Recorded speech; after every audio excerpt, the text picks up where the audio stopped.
Lá, né, para nós começarmos aí a discutir sobre o eletrocardiograma, a interpretação desse eletrocardiograma. É fácil, é difícil, depende, tá?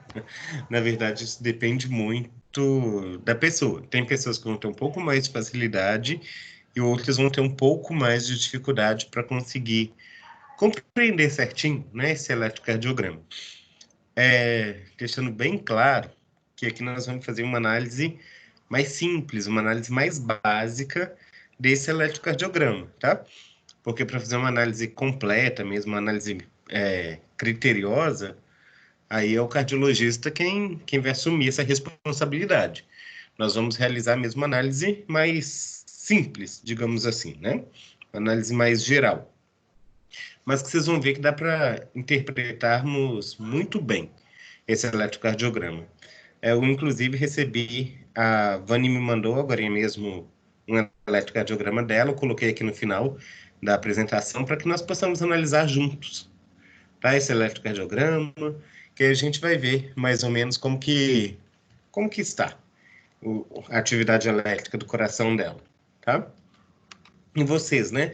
Se tiverem em casa, treinem também essa interpretação desse eletrocardiograma. Olhe ali se vocês veem se o coração ele está funcionando de uma maneira rítmica ou arrítmica, que isso dá para ser verificado no próprio eletrocardiograma. Então, nós conseguimos avaliar muita coisa só por aqueles traçadinhos que a gente observa, tá? Então, vamos lá.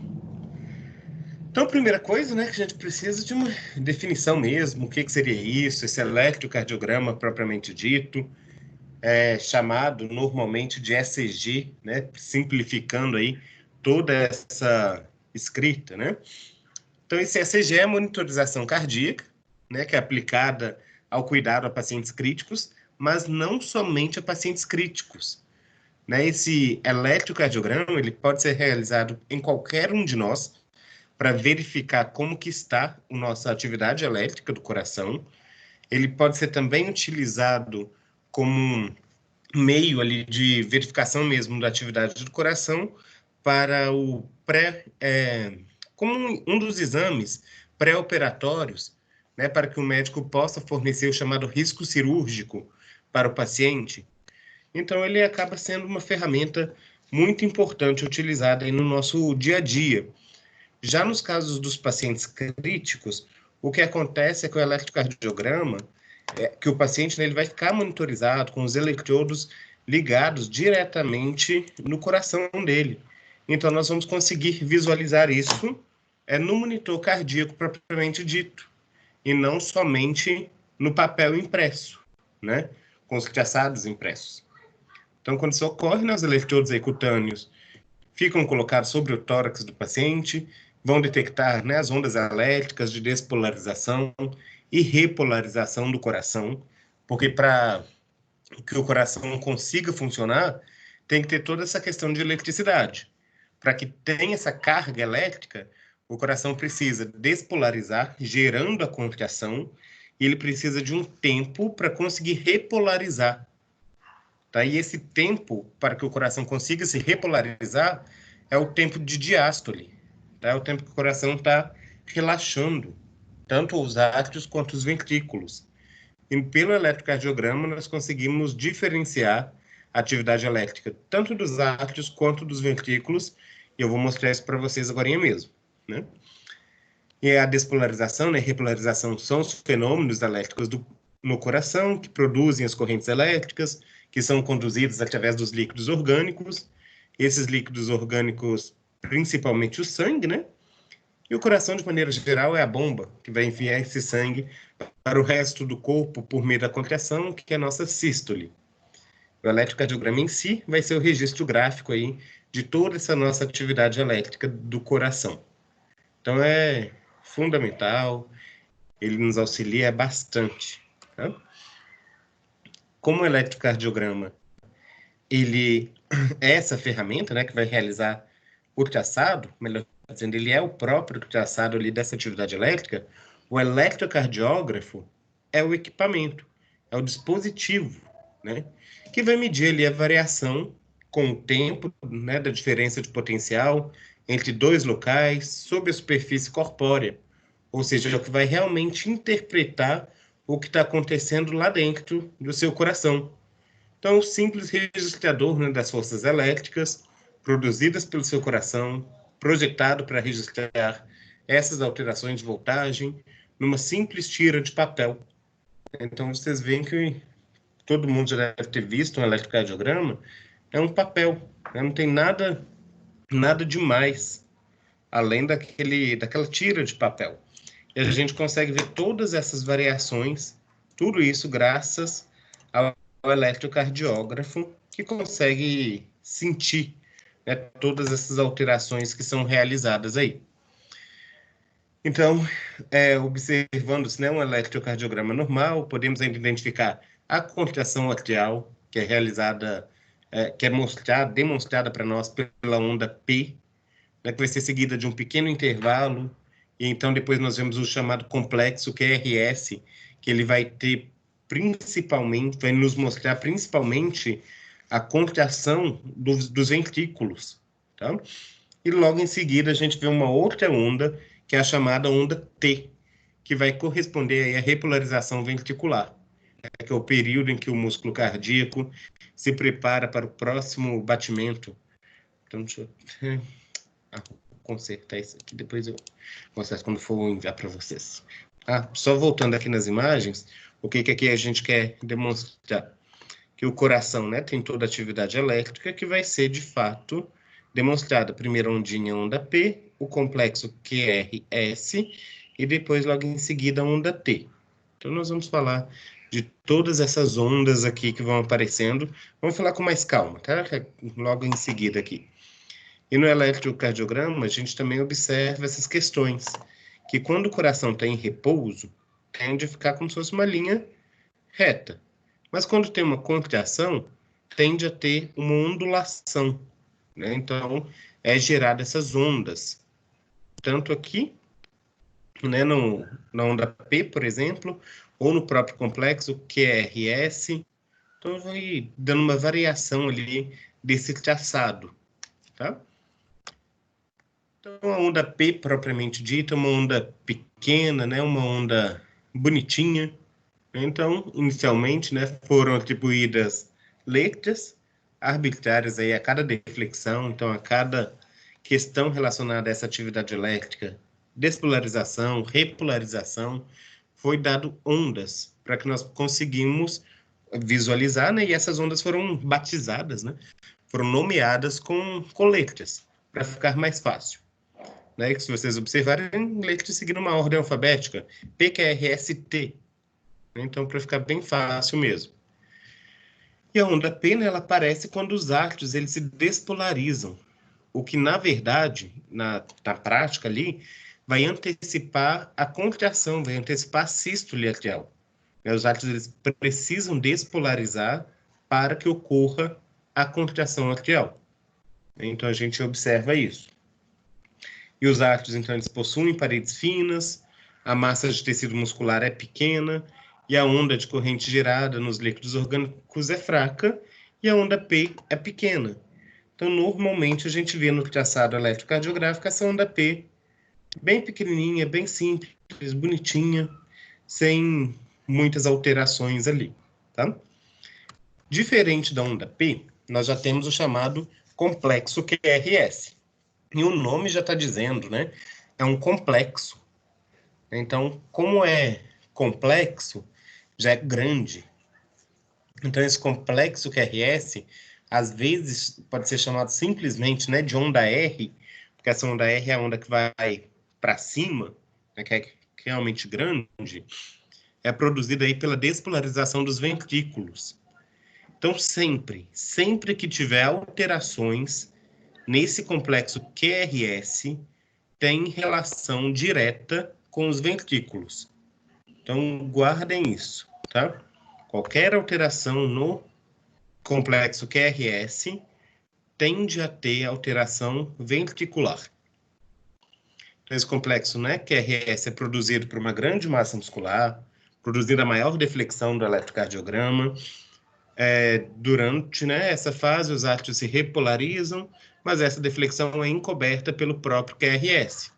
Então, durante o QRS, teria uma outra onda acontecendo, que é a onda de repolarização atrial.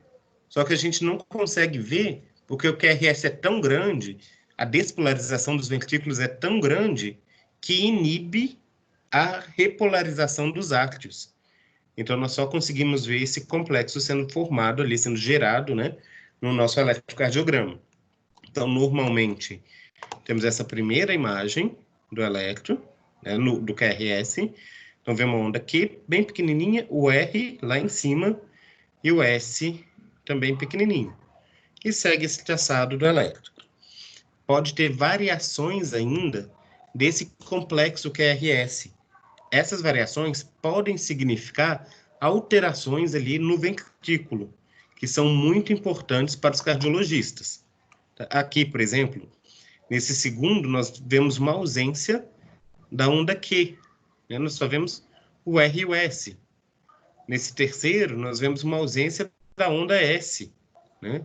Aqui, nós vemos a ausência da onda R, ou melhor dizendo, a onda R está invertida. Ela está aqui para baixo. Nessa outra, a gente vê que tem somente a onda R, não tem nem o Q, nem o S. E aqui tem uma onda R e onda S duplicadas. Então, tudo isso, novamente dizendo, problemas ventriculares. E após esse complexo QRS, normalmente, nós vamos ter a repolarização dos ventrículos, que vai ali gerar a onda T. Tá? Isso ocorre, então, mais lentamente, né? E origina ali no eletrocardiograma essa onda que é mais alargada que as outras ondas. Então, normalmente, essa onda T, a diferença dela para a onda P é que a T de tatu é mais larga, tá? Do que a onda P de pato. E aí, né, a compreensão, né, desses fenômenos elétricos do coração é essencial, então, para atender as indicações do uso do marca-passo, compreender as arritmias cardíacas. Então, essas alterações que podem estar envolvidas simplesmente nessas ondas PQRST podem gerar ali vários problemas para a saúde da pessoa. Então, só mostrando novamente para vocês nessas ondas juntas, para que nós possamos ver como que acontece. Onda P, que significa aí despolarização dos átrios. Complexo QRS significa despolarização dos ventrículos. E onda T, que vai significar repolarização dos ventrículos, tá? Essa repolarização, pensem como se fosse como se o ventrículo estivesse recarregando a bateria para utilizar novamente daqui a alguns segundos, tá? Então, despolarização é liberar a carga e repolarização é carregar novamente. E pensando nesse traçado de eletrocardiograma normal, observe novamente aqui, onda P, complexo QRS, onda T. Aqui dá para ver claramente que a onda P é menos achatada, né? Menos larga do que a onda T. A onda T ela é maior, né? Em relação ao tempo. Então, ela é mais achatada. Oi, Gil. O senhor retorna para mim, por favor, só para você falar, que não deu tempo a anotar. A despolarização, como foi que o senhor citou?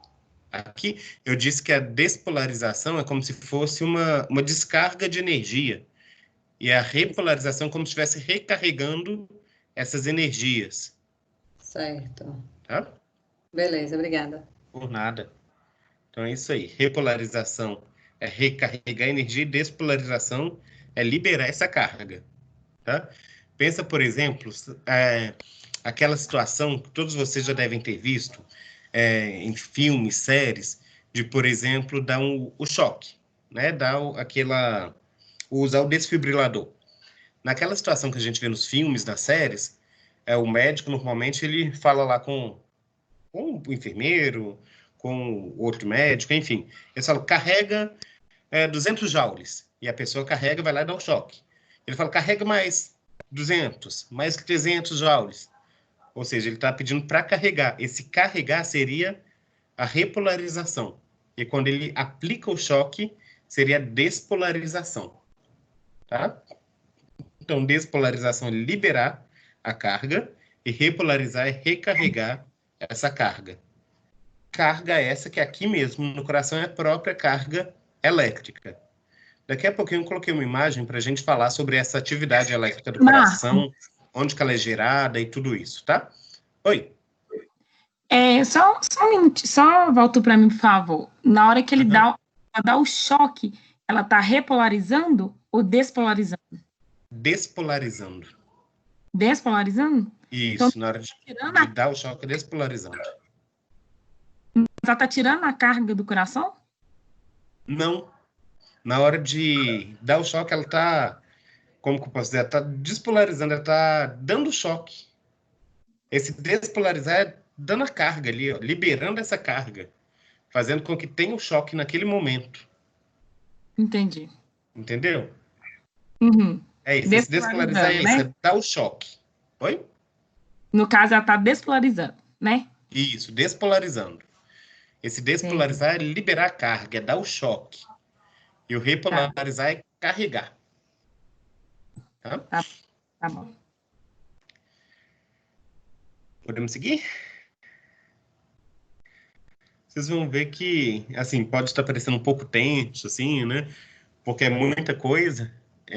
Nós só começamos a falar desse elétron, mas é gostoso. Vocês vão ver depois que é gostoso. E aí vocês vão entender todo esse processo de despolarização, repolarização. Vai ter umas imagens ali que vai mostrar tudo isso para vocês, como que acontece, tá?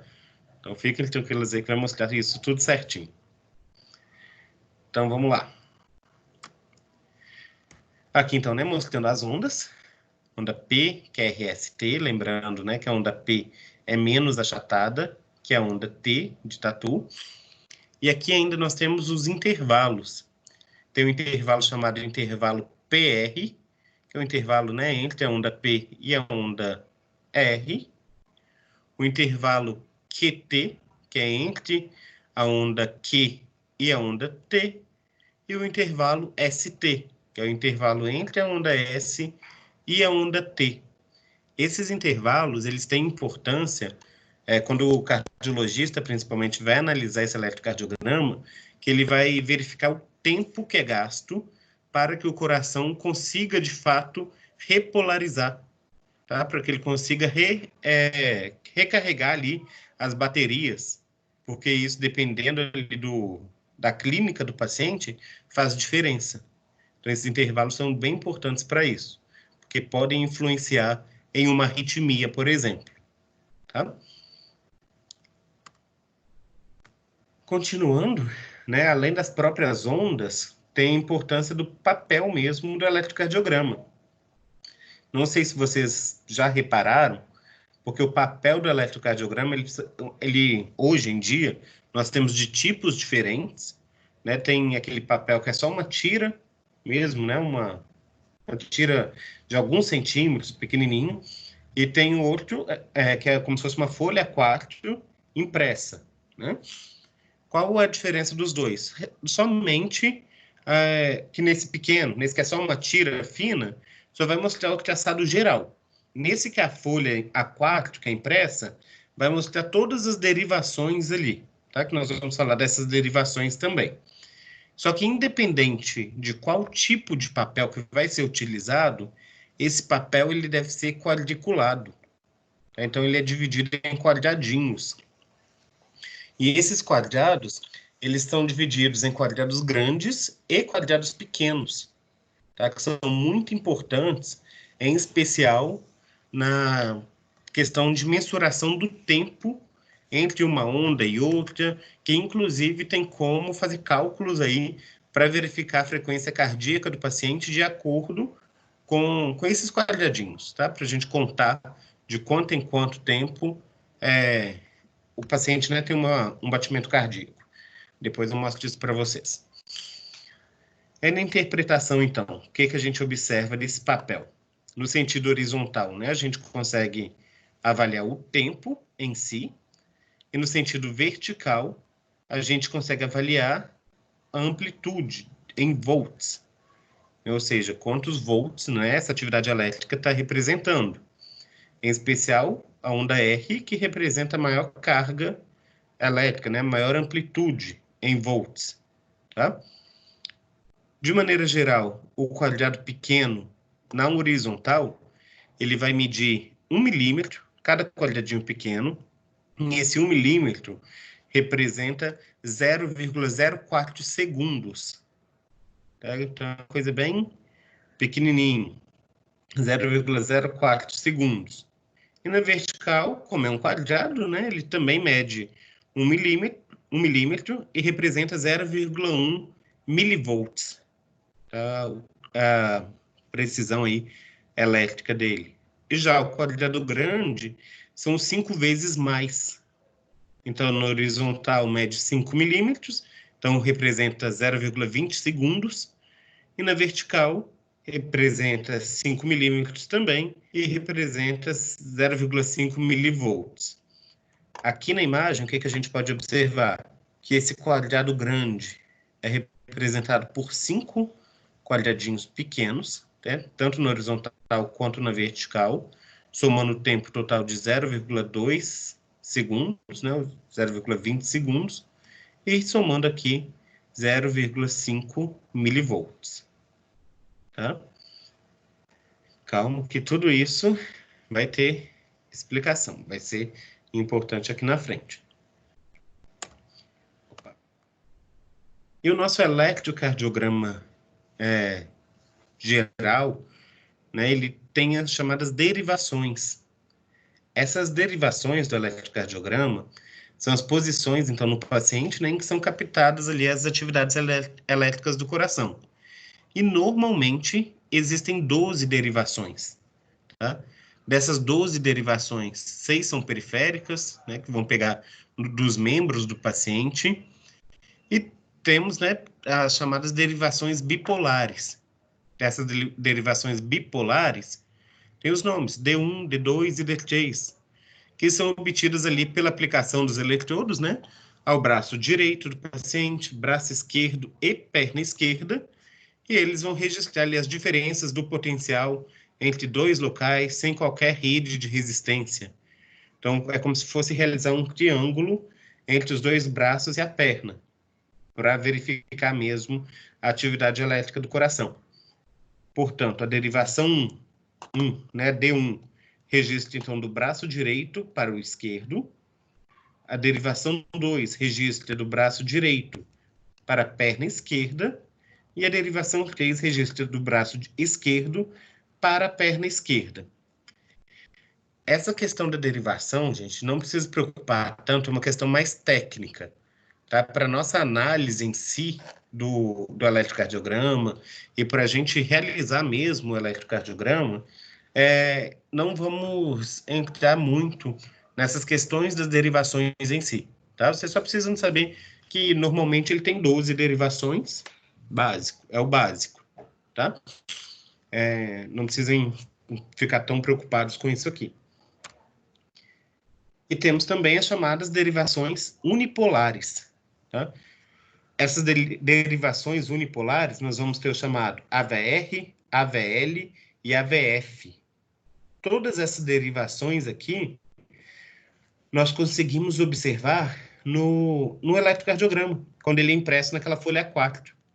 Né, o que a Vani me enviou tem essas derivações que eu vou mostrar para vocês no final, tá? E essas derivações, né, elas são obtidas aí pela aplicação dos eletrodos nas 3 extremidades, braço direito, braço esquerdo e perna esquerda, né, designadas aí pelo eletrodo extrapolar, pelo eletrodo explorador, né? E, teoricamente, uma derivação unipolar vai registrar o potencial elétrico de somente um local. Então, chamado AVR é o eletrodo do braço direito, né, que é o explorador, e os demais são indiferentes. No AVL, o eletrodo do braço esquerdo é o explorador, e os demais são indiferentes. E aqui, no AVF, o eletrodo da perna esquerda é o explorador e os demais são indiferentes. Tá? Aqui está mostrando, por exemplo, o triângulo que é gerado para avaliar essa atividade do coração. Então, pegando o braço direito, braço esquerdo e perna esquerda, formando como se fosse um triângulo aí, para gerar essa espécie, né, de triângulo aqui, para avaliar mesmo a atividade elétrica do coração. Então, consegue ter essas derivações unipolares, tá? Então, podem ser realizadas. Mas, de maneira geral, para a gente colocar os eletrodos no paciente, nós colocamos, né, tanto os eletrodos precordiais, que são na região do tórax mesmo, e também recolocamos esses eletrodos periféricos, que são nos membros, braços e pernas. Normalmente, eles vêm nessas cores, esses periféricos. Então, eles vêm nas cores vermelho, amarelo, preto e verde. E aqui está descrito, né, a posição em que cada um fica. Então, o vermelho deve ficar no braço direito, o amarelo no braço esquerdo, o preto na perna direita e o verde na perna esquerda. Tem diferença se colocar trocado? Tem. Então, essa ordem, essa posição, ela deve ser respeitada. Então, para ajudar muito, como um certo macete que as pessoas utilizam para recordar isso, para lembrar, as pessoas associam muito a futebol. Então, as pessoas pensam, verde e amarelo é Brasil. Então, Brasil é do lado do peito, Brasil é do lado do coração. E vermelho e preto, lembrando para o lado do futebol, é Flamengo. Então, o Flamengo é do outro lado, é o lado direito. Tá? E as cores mais escuras, elas tendem a ficar na parte de baixo. Né? Entre amarelo e verde, qual que é mais escuro? O verde. Então, o verde fica na perna e o amarelo no braço. Entre vermelho e preto, qual que é mais escuro? O preto. Então, o preto fica na perna e o vermelho fica no braço. Então, são macetes aí que as pessoas utilizam para lembrar mesmo como que se coloca esses eletrodos. Porque pode acabar esquecendo, né? Mas quem for trabalhar com isso, colocando no dia a dia, não tem como esquecer. Mas, né, quem não está trabalhando tão ativamente com isso, pode esquecer. Então, os macetes nos ajudam a lembrar. Vermelho, amarelo e verde do lado esquerdo, preto e vermelho do lado direito, cores mais claras em cima, cores mais escuras embaixo. Ok? E ainda nós temos os 6 eletrodos aí precordiais, que são colocados na região do tórax, né, que vão ser numerados de V1 a V6. Em alguns casos, podem ser solicitado o chamado eletrocardiograma de 12 derivações mesmo, tá? Que aí vão ser colocados 12 eletrodos na região do tórax. Então, além de ser 6 aqui na região anterior, continua colocando 6 na região posterior. Tá? Então, colocam 12 eletrodos na região do tórax do paciente. Normalmente, quando vai pedir um desse de 12 derivações, tende a ser mais em pacientes críticos, né? De problemas cardíacos. Não é tão comum assim na clínica geral. Tá? É mais para pacientes cardiopatas mesmo.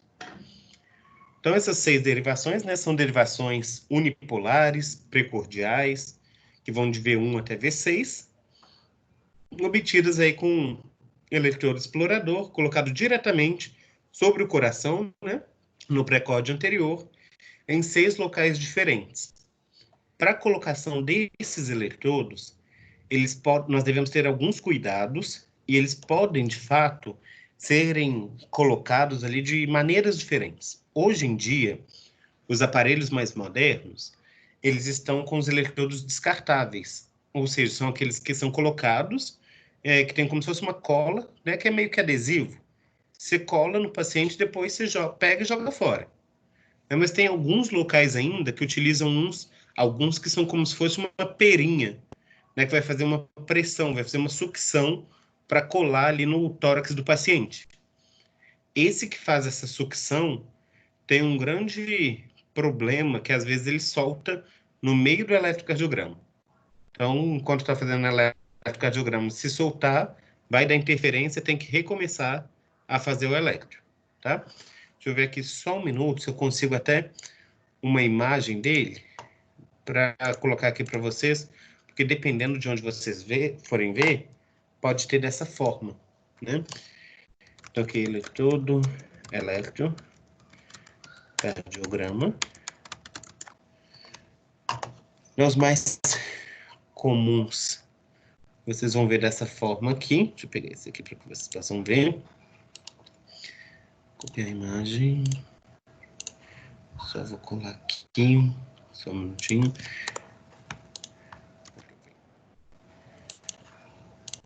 Então, os mais comuns atualmente, mais ou menos desse modelo, né? Esse aqui tá da marca XM, mas pode ser de qualquer outra marca.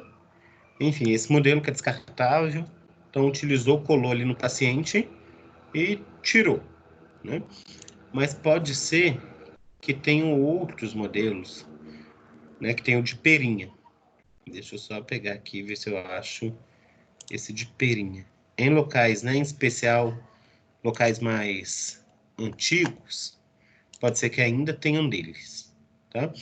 Em especial, né, alguns setores públicos, alguns hospitais públicos que demoram a ter uma troca dos equipamentos, nós podemos achar desses eletrodos, tá? Então, deixa eu passar aqui para vocês verem. São essas perinhas aqui, ó.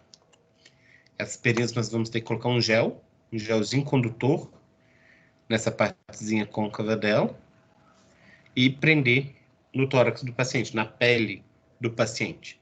Só que às vezes vai escorregar. Tá? E esse escorregar nós temos que pegar, colocar um pouquinho de gel, apertar bem essa perinha e colocar lá no lugar certinho, tá? Para ficar bem fixo, bem presinho.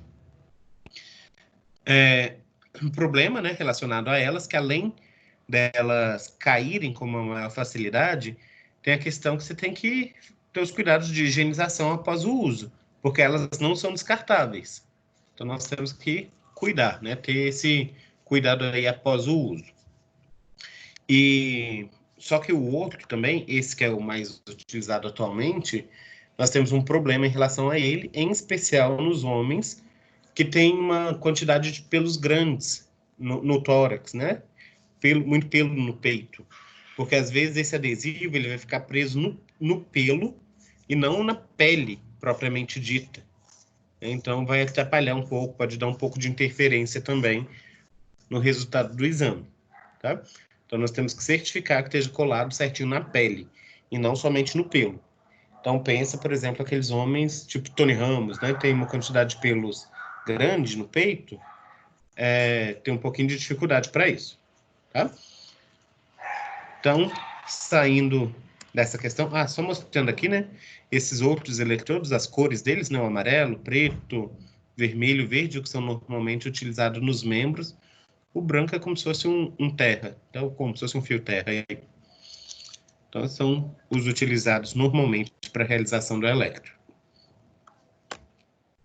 Aqui é a posição, que nós vamos colocar esses seis eletrodos. Então, o V1 ele fica no quarto espaço intercostal, na borda direita do externo. O V2 desconfigurou. O V2 fica no quarto espaço intercostal, na borda esquerda do osso externo, ou seja, na mesma linha, né, só em borda diferente. O V3 ele já fica no espaço entre V2 e V4. O V4 fica no quinto espaço intercostal esquerdo, na linha médio-clavicular ou linha hemiclavicular, pode ser chamada da mesma forma. Essa linha hemiclavicular é a linha que divide a clavícula ao meio, né? Então, fica normalmente na linha mamilar. É como se fosse uma linha imaginária que passasse na altura do mamilo. Tá? Então, fica como se fosse abaixo do mamilo, esse V4. Logo mais para o lado do V4, chegando mais próximo das axilas, né? Nós temos o V5, que fica no espaço intercostal esquerdo, né? Na linha axilar anterior.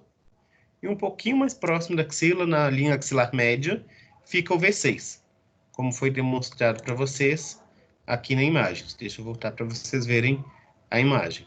Então, aqui dá para a gente ver certinho. V1, o único que fica à direita, o restante todo fica à esquerda. Então, o V2, V3, o V4, né, que fica logo abaixo aqui do mamilo, V5, V6, se tivesse mais derivações, todos seguiriam essa mesma linha aqui, ó, V4, V5, V6, só iriam chegando para as costas, tá? E V7, V8, até chegando no V12. Tá seguindo essa ordem. Então, nós temos essa posição dos eletrodos. E aqui é importante ainda que você, né, fique atento à instalação correta desses eletrodos, do cabo do eletrocardiograma, como é demonstrado aqui. A gente vê os pontinhos certinhos, né, para a instalação do eletrocardiograma. Aqui os eletrodos nos membros, né, as cores claras em cima, as cores escuras nas pernas. E aí, sim, nós podemos ligar o eletrocardiógrafo, que aí vai realizar a leitura certinha da atividade elétrica do coração. Tá? Então, outro cuidado que nós devemos ter é pedir ao paciente para que remova qualquer objeto metálico que ele tiver nos bolsos. Tá? Qualquer mesmo objeto metálico que ele tiver. Porque isso pode dar interferência. Então, celular, chave, moedas, qualquer material metálico pode dar interferência. Inclusive, pacientes, mulheres, né, que tiverem com sutiã, que tenha bojo, que tem aquele bojo que tem um arame, que tem um ferrinho, aquele ferrinho pode dar interferência. Tá? Então, para realizar o eletrocardiograma, não é aconselhável. Então, o melhor é evitar mesmo esse uso desses metais. Tá? A linha mesmo traçada do eletrocardiograma sofre com isso. Então, pode dar resultado difícil de interpretação ali, certinho para o médico. Tá? Marco, Além de... Oi. Pacientes que têm marca-passo, diferença, não? Boa pergunta. Faz. A diferença é, para o paciente com marca-passo, o que seria o marca-passo, né? O marca-passo, então, é aquele instrumento, não sei se é a melhor palavra a ser dito, mas enfim, é aquele instrumento que é colocado, né, no tecido subcutâneo aí, que vai ser ligado lá no coração, quando a atividade elétrica natural não está sendo realizada de forma adequada. Ou seja, o coração ele não está conseguindo ter uma frequência cardíaca adequada. Lembrando que a nossa frequência cardíaca adequada é entre 60 e 100 batimentos por minuto. Quando esse paciente ele vai realizar essa atividade elétrica, pode também dar interferência. Então, a presença do marca-passo. Só que, nesse caso, se der interferência, já vai saber o motivo. Lá não, porque o paciente utiliza marca-passo. Então, já sabe o motivo da interferência, que já é, de certa forma, esperado. Tá? Então, cada registro eletrocardiográfico ele deve ser analisado sistematicamente, considerando o ritmo cardíaco, a frequência e amplitude das ondas, a mensuração e duração das ondas e dos seus intervalos, e as regularidades aí dos intervalos e dos seus complexos, em especial o complexo QRS. Então, esse eletrocardiograma, como está sendo demonstrado aqui, é um eletro bonitinho, lindo até, né? É o desejado, que a gente consegue ver certinho, uma regularidade total, a gente vê uma onda P, o complexo QRS, a onda T, e isso seguido bem certinho. Lembrando que nós temos que analisar todos esses 3 pontos aqui ao analisarmos um eletrocardiograma. Aqui nós temos um exemplo, né? Mostrando as características da onda P normal. Então, a onda P pequenininha, né? Uma pequena amplitude, ou seja, ela está presente. O paciente, no caso, só mostrando que ele apresenta a frequência de 60 a 100 batimentos por minuto. Só mostrando aqui, essa imagem não daria para a gente contar a frequência, tá? O ritmo estaria regular, uma forma constante, amplitude de cerca de 2,5 milímetros, ou seja, você consegue contar quanto tempo, né, demorou aqui essa onda P. A duração, né, de 0,11 segundo. Então, você conta também. É positivo, ou seja, é para cima. E em quais derivações? D1, D2, AVF, V5 e V6. E está invertida em AVR. Ou seja, quando vai fazer a leitura certinha do elétron, nós temos que pegar todos esses dados. Tá? Quanto mais completo for, melhor é a leitura que a gente pode fazer. Tá? Isso aqui é só um exemplo, só para essa imagem que está aqui, a gente não conseguiria fazer nada disso, tá? Só falar que a onda estava presente. Aqui a onda certinho, né? Sendo mostrada para nós, aí sim a gente conseguiria avaliar. Então, o que mostra esse elétron para nós? Então, nós temos a primeira derivação, segunda e terceira, né? D1, D2 e D3, AVR, AVL e AVF, V1, V2, V3, V4, V5 e V6. Então, aqui a gente consegue ver a presença da onda P? Conseguimos. Vocês conseguem ver aí a presença dessa onda P? E onde que ela está presente? Em qual dessas derivações? Conseguem ver? Tá difícil. Tá difícil, né?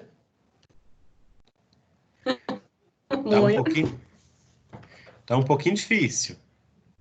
Vamos voltar Olha, lá na aqui no minha exemplo? opinião, eu acredito que está mais presente na terceira. Na terceira aqui, na D3, Sim. aqui tem, ó, uma onda P aqui, ó. Onda P pequenininha, o complexo QRS. Tem onda P aqui, ó. Tá certo. Tem onda P aqui também, ó. Onda P pequenininha aqui, aqui. Né? Então a gente consegue ver essas ondas P, né? Só deixa eu voltar o slide anterior para que vocês vejam. Então, o que fala para nós? Que ela estaria positiva ainda em D1, D2, e estaria invertida em AVR. Vamos ver se ela está invertida mesmo em AVR. AVR. Cadê a onda P? Ó, a onda P aqui, ó, tá tudo para baixo. Olha aqui como ela é pequena e ela está invertida. Ela está para baixo. Ela está virada aqui ao contrário. Então, essa é uma interpretação dessa onda P. Tá? Que estaria Professor, invertida. desculpa, a letra A seria, o senhor fala AVR, seria porque tem a letra VR ou é porque está na primeira linha? Não, o A não está escrito aqui A, né? Mas é porque poderia estar escrito. O A vem do inglês, eu esqueci, na verdade, a palavra. Mas esqueci a palavra, Gil. Mas vem do inglês, ele poderia estar escrito ali. Não, Tá? mas eu digo assim, todas, então, no caso aqui, eu posso ler AVR, AVL e AVF? Pode. Ah, tá. Sempre é o A na frente. Isso, pode fazer essa leitura com o A na frente. Ah, Tá? então tá bem. Se fizer a leitura, por exemplo, só com o VR, VL, também não está errado, não.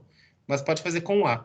Estou até conferindo aqui no que a Vani mandou, tem o A aparecendo, né? Que nós vamos ver por último. Então, aí vocês vão ver que o A aparece em alguns, sim. Tá? Então, vai dar para ver isso tudo certinho. Esse elétron seria um elétron comprometido, porque você veja que ele está muito diferente dos outros, as derivações, tá vendo? Uhum.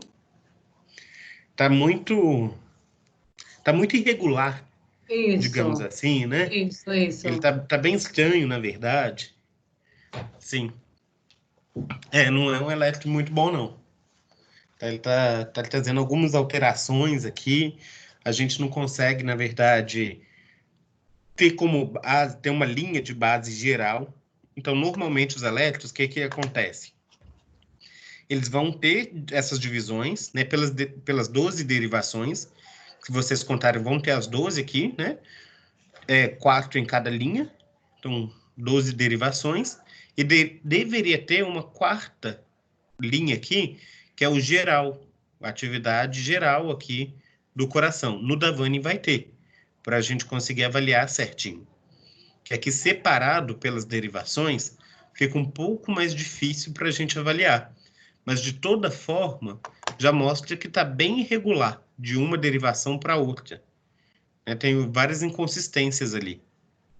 Tá? E então, quando dá invertido, eu também posso dizer que está irregular esse eletro do paciente, porque normalmente não é para dar invertido, não é isso? Isso, normalmente não. Normalmente é para dar certinho, para estar positivo. Tá? Uhum. E como deu invertido, o que está invertido? É onda P. Onda P fala dos ácteos. Então, provavelmente, esse paciente deve estar com algum probleminha ali na despolarização dos ácteos. Então, os ácteos dele não devem estar conseguindo contrair direito. Tá? Então, a gente consegue diferenciar ainda onde pode ser esse problema do paciente. Tá? Uhum. Então, vamos lá. Vamos continuar que vai ter mais alerta ali para vocês verem. Tá? Ô, Marco, Oi. desculpa te interromper. Nesse assunto ainda daquele eletro, você pode voltar aqui rapidinho? Esse. Então, a gente está vendo aí que tem vários pontos de QRS que também estão invertidos. Isso seria por conta de problemas no ventrículo, como você tinha dito? Aqui, esse QRS, por exemplo, está invertido, mas aqui embaixo, na terceira derivação. Né? Na terceira derivação, no VF e aqui na segunda derivação também. É onde mais está invertido, né? São esses 3 pontos. Aqui não necessariamente representaria um problema no ventrículo. Costuma ter um problema mais sério assim, no ventrículo quando tem um alargamento desse QRS. Ou seja, quando ele está mais largo. Tá? Nesses pontos já são mais comuns a gente apresentar mesmo uma inversão. A gente conseguir verificar uma certa inversão do QRS. Tá? Nessas derivações. Se fosse na junção lá, né, no geral, aí não poderia ter invertido, não. Mas nessas derivações específicas, é comum isso acontecer. Tá? Entendi. Tá bom. Mas se tivesse alargado, aí seria problema. Tá bom? Então, vamos lá. Então, muito importante, né? Que os achados aí eletrocardiográficos sejam correlacionados com a observação clínica do paciente. Então, sempre a clínica é soberana. Então, só o que um exame diz não é tudo. Então, o que o paciente apresenta tem um valor muito grande, tá? Então, algumas anormalidades, né, podem estar ligadas à má condução dos eletrodos, interferência no circuito, movimentação do paciente, posição dos eletrodos, que podem estar de maneira errada. Enfim, vários problemas podem acontecer. Inclusive, o médico pode solicitar um novo eletrocardiograma se ele desconfiar que aquele não esteja adequado para aquele paciente em questão. Tá? Então, a gente pode... nós também da enfermagem podemos desconfiar, caso a gente repare que tem algo muito fugindo do padrão, a gente pode pedir para repetir, tá? Ou nós mesmos, né, quando formos fazer o eletro, a gente repara ali que deu muito estranho para a clínica daquele paciente, nós mesmos já fazemos um segundo eletro ali, aproveitando que o paciente já está despido mesmo, né, já está deitado no local, então a gente já pode pegar e já realizar um segundo eletro de uma vez, né? E as principais causas, né, de interferência no traçado do eletro vão ser o primeiro, que é o esquecimento de conectar algum eletrodo ou o próprio fio terra do eletrocardiograma, o operador ou o paciente, né, tocando em algum dos eletrodos enquanto o eletrocardiograma é registrado, os membros do paciente tocando nas paredes ou nas partes metálicas da cama, e isso tende a acontecer muito, em especial com pessoas altas. As pessoas altas, os pés ou a cabeça da pessoa pode tocar, né, na cabeceira ou lá mesmo nos pés da cama e dar interferência no eletro. Então, a gente tem que ficar atento nisso, porque não pode acontecer. tá? Deixa eletrodos ou placas metálicas frouxas, né? O paciente está agitado, está com tremores, também vai dar interferência. Colocação indevida, né, de pasta ou outras soluções eletrolítica.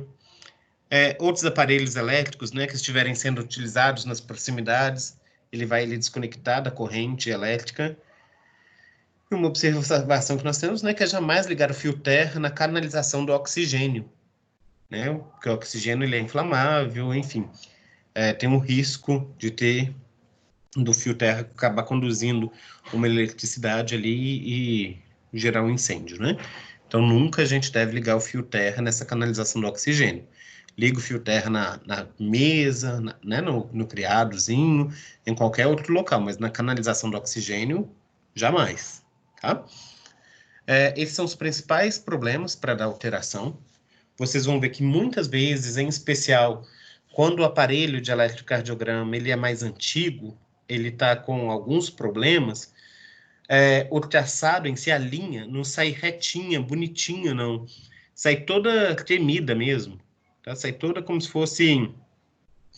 cheio de outras ondulações, porque o aparelho está ruim ou está cheio de interferências.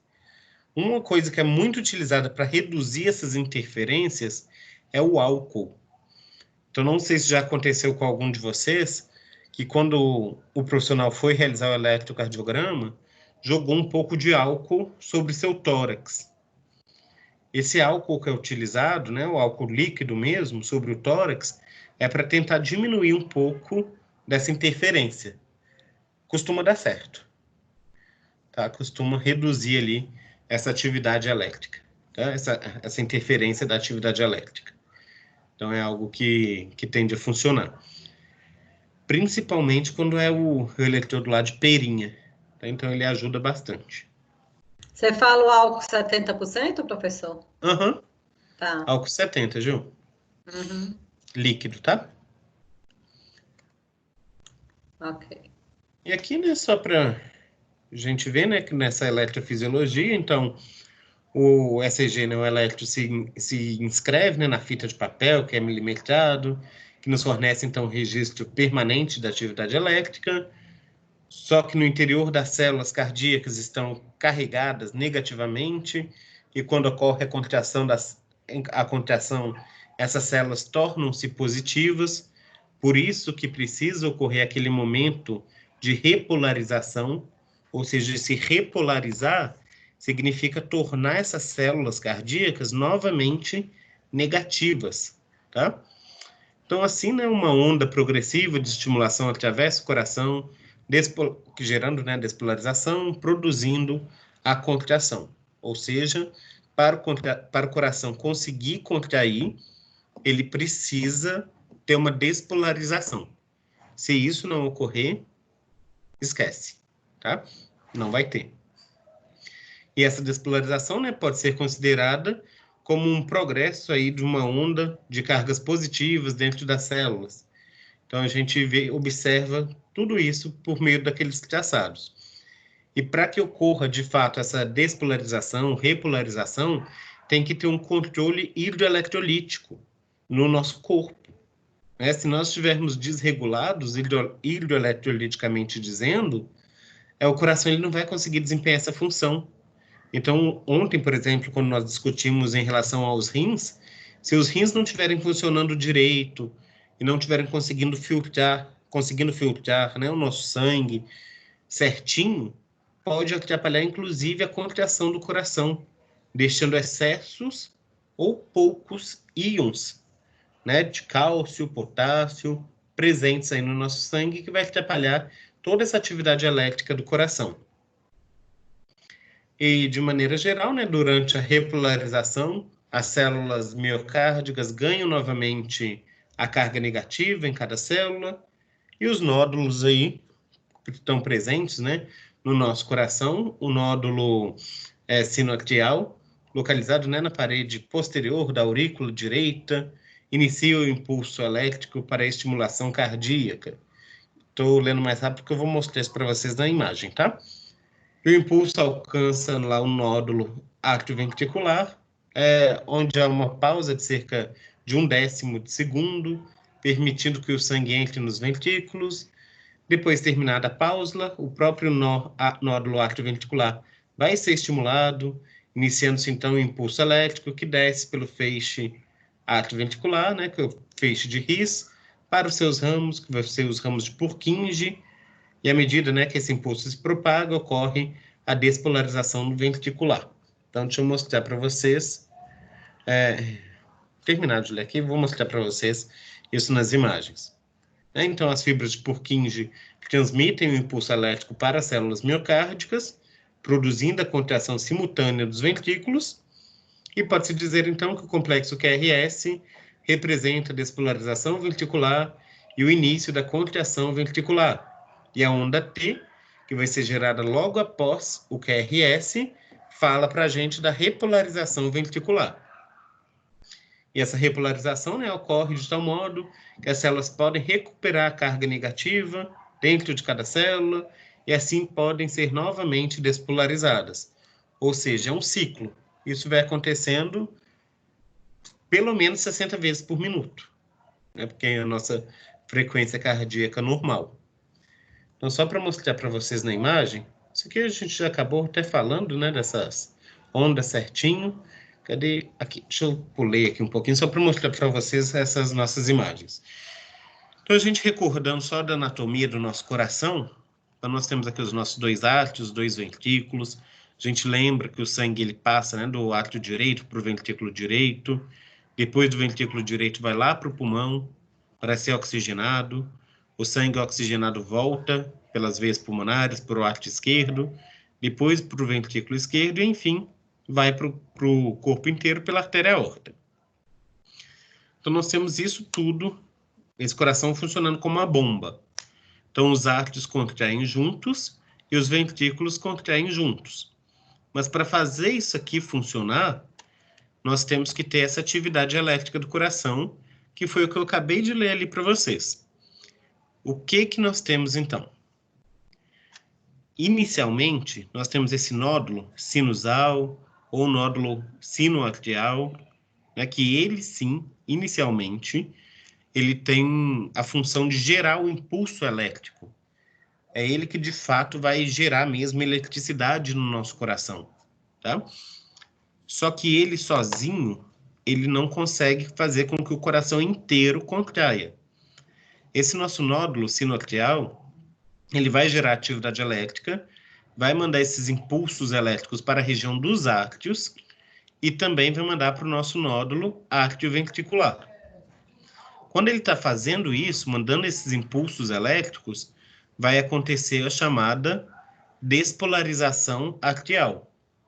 Como acontece a despolarização atrial? No eletrocardiograma é gerada a onda P. Acontece nesse momento aqui que chegou o sinal no nódulo atrioventricular, aquela pausa de 0,10 segundos, e esse nódulo atrioventricular passa a atividade elétrica que ele recebeu, ou seja, a energia que ele recebeu, para o feixe de His, que é como se fosse essa linha que está desenhada aqui. Então, o feixe de His, que vai ainda se distribuir em ramo direito e ramo esquerdo, e as fibras de Purkinje, né, que vão levar a atividade elétrica, vão levar essa energia para todo o ventrículo, tanto esquerdo quanto direito, para aí sim ter também a despolarização desses ventrículos e, consequentemente, a contração desses ventrículos, ficando expressa para nós no eletrocardiograma por meio do complexo QRS. Após isso acontecer, já vai ser gerada a onda T, que mostra a repolarização dos ventrículos. E logo em seguida vai ter uma nova onda P e recomeça todo esse ciclo. Deu para entender um pouquinho isso aqui? É meio complexo, professor.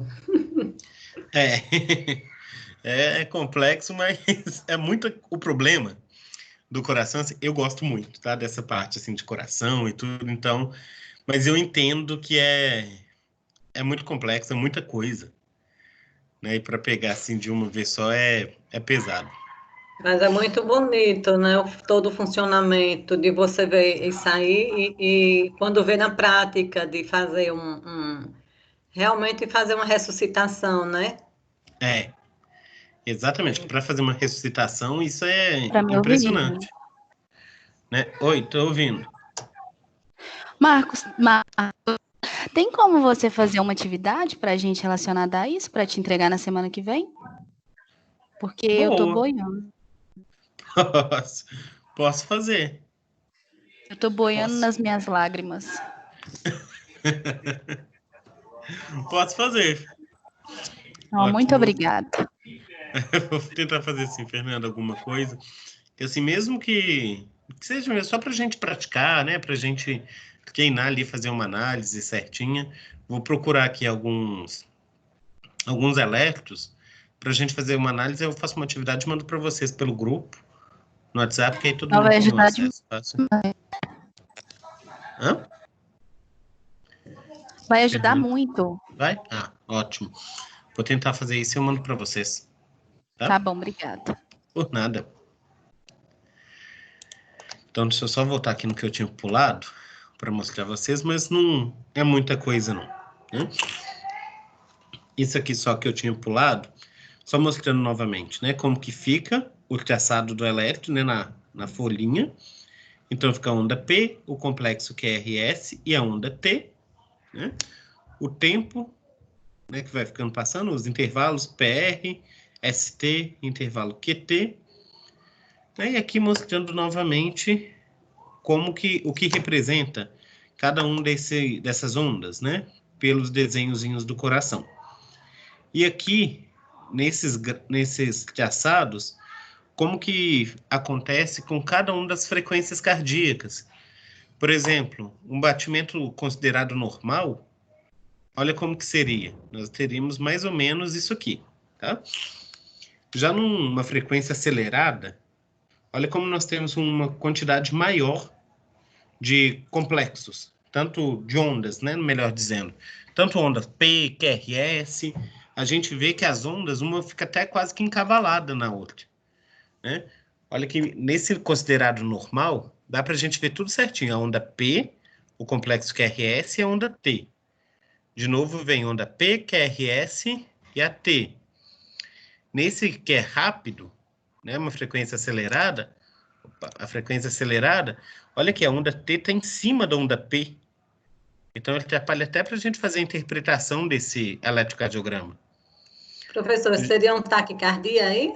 Isso, Gil, uma taquicardia. Em uma taquicardia, a gente consegue ver desse jeito. Tá? A ordem sempre seria essa, sempre é essa. Então, P, Q, R, S. Isso. Isso. Sempre. Então, a sequência, eu sempre vou ler dessa forma. Então, eu leio PQRS, de novo, PQRS, PQRS. Sempre a sequência. Sempre essa sequência. PQRS-T. Lembra do T depois do QRS. Uhum. Tá? Sempre essa ordem. Tá? Porque tem que ter essa despolarização dos átomos. Se você está vendo... perguntando, desculpa, professor, desculpa. Eu estou te perguntando porque, assim, como tem essa montanha russa, né? Eu tô colocando na minha cabeça, assim, para mim poder assimilar. Tipo, o P, eu coloquei como uma montanha russa, né? E o T também é uma montanha russa. Só que os dois, eu não vou saber distinguir quem é P e quem é T, a não ser que eu só leia, tipo, eu leio P, Q, R, S e T. Isso. Não é isso? Então, é na leitura que eu vou saber quem é P e quem é T, e não na elevação dessa montanha-russa. Isso aí. Ah, isso. Tá. Na leitura você consegue saber, né, que o P sempre vai vir antes do QRS e o T vai vir depois. Então você já consegue diferenciar. E também no tamanho, né, na altura, o P ele tende a ser menor, mais baixo e mais curto do que o T. O T tende a ser mais alto e mais largo. Tá? Tende a ser. Entendi. Mas segue essa ordem. PQRST, normalmente dizendo. Tá? Tá joia. Aqui ainda, né, a gente consegue ver esses outros, quando está tendo uma bradicardia, por exemplo, que é o coração, né, batendo mais lentamente, olha como que fica bem devagarinho aqui essas ondas. Então, reduz bastante. E embaixo, o último, né, mostrando aí um ritmo irregular. Olha aqui, você vê um complexo QRS, logo em seguida vê o outro, você pensou que vai ter uma taquicardia, né? Tem um muito próximo que o outro. Mas olha aqui o espaço que dá entre esse QRS, onde está meu mouse, e esse outro aqui. Dá um espaçamento muito grande. Então, é bem complicado. Já mostra aí que tem uma irregularidade nessa frequência cardíaca. Então, Está aqui oscilando, professor, aí, então. Isso, está oscilando. Aqui provavelmente nós estamos falando de uma arritmia cardíaca. Tá? O coração ele não está batendo no mesmo ritmo. Ai, gente, isso é tudo, isso é maravilhoso. Então aqui a gente vê uma arritmia. E daqui a pouquinho, quando a gente pegar lá o ECG da Vani, vou mostrar para vocês um jeito assim, simples, fácil, da gente conseguir visualizar se um paciente tem arritmia ou se ele não tem, pelo eletrocardiograma. É como se eu estivesse apresentando um trabalho, meu coração, aí acalma, acalma. É uma arritmia. É uma arritmia, Gil. É desse jeito. Tá bom? Vou mostrar para vocês como que a gente avalia no eletro rapidinho, tá? Esse aqui eu acho que eu posso passar também das derivações, que eu já falei para vocês das derivações, né, que são precordiais. Então, essas que são colocadas no tórax, né, que vai de V1 a V6. Nós já falamos dessas posições delas. Mas aqui que é importante, que é legal a gente ver essas imagens para vocês verem como que acontece essa geração dessas ondas no eletrocardiograma. E essas imagens aqui a seguir, eu acho que vai ajudar vocês a entender tudo isso. Então, deixa eu mostrar certinho para vocês. Então, eu vou mostrar uma vez e mostro de novo se for preciso, tá? Quantas vezes aí forem necessárias. Deixa eu só contar aqui certinho quantas são. Pronto. Vamos lá. Então, aqui, inicialmente, nós temos o coração funcionando. Então, está realizando a repolarização dos átrios, né? Então, a gente lembra, a onda P significa despolarização atrial, o complexo QRS é a despolarização do ventrículo, e a onda T é a repolarização do ventrículo. Maravilha, isso a gente já sabe. E isso a gente consegue ver no traçado aqui do eletrocardiograma normal. Só que se eu passar o slide, observe o que começou a acontecer. Olha aqui. Voltei para o inicial. Olha onde que as bolinhas estavam acumulando. Então, elas estavam acumulando no nó sinoatrial. Ou seja, elas estavam repolarizando os átrios, né? Então, esse estímulo elétrico que estava sendo gerado vai gerar uma despolarização. Observem tanto aqui o coração quanto na atividade elétrica aqui. Está mostrando esse traçado do elétron. Então, quando começa, olha o estímulo elétrico sendo passado. E a onda T, onda P de pato, sendo gerada. Então, dá para demonstrar isso. A onda saiu aqui do nó sinoatrial, sendo passado aqui essa despolarização pelos átrios. Consequentemente, está aqui no eletrocardiograma a onda P sendo gerada. Continuando com isso, aqui, quando está chegando esse estímulo elétrico no nosso nó átrio-ventricular, está finalizando a onda P e vai dar um início ao complexo QRS, né?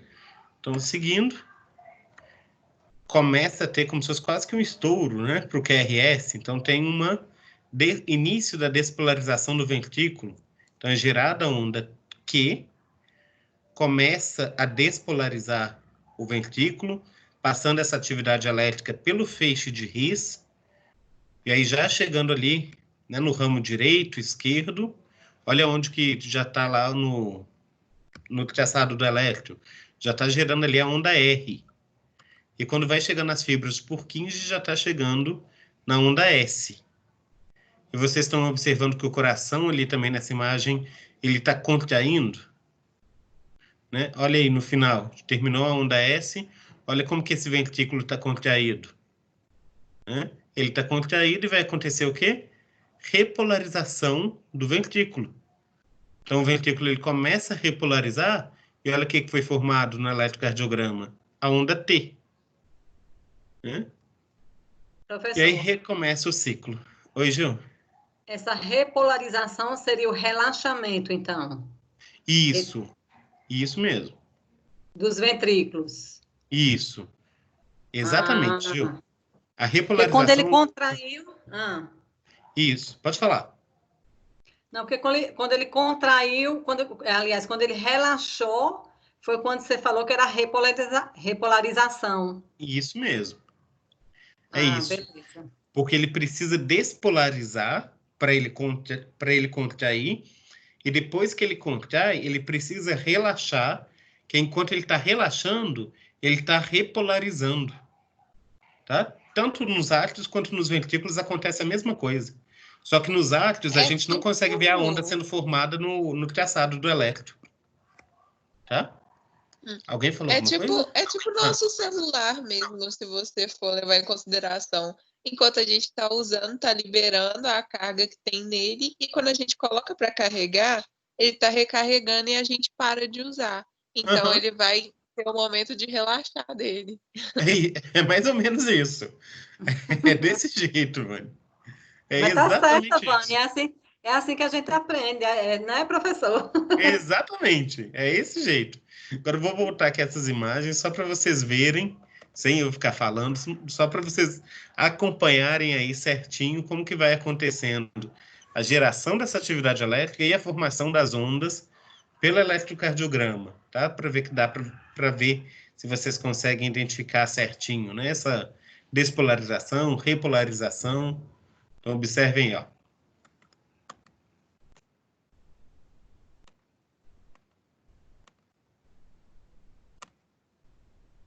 Tranquilo? Deu para ver? Muito perfeito. Tudo isso eu também acho muito bonito, acho muito perfeito. Não consigo nem explicar assim, né, de onde que foi tão criada. Assim, é Deus mesmo que vai criar uma coisa tão perfeita assim. Né? De onde que tirar a eletricidade para fazer um coração funcionar.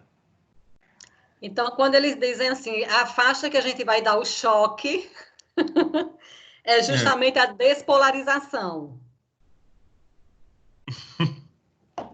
Então, vamos lá.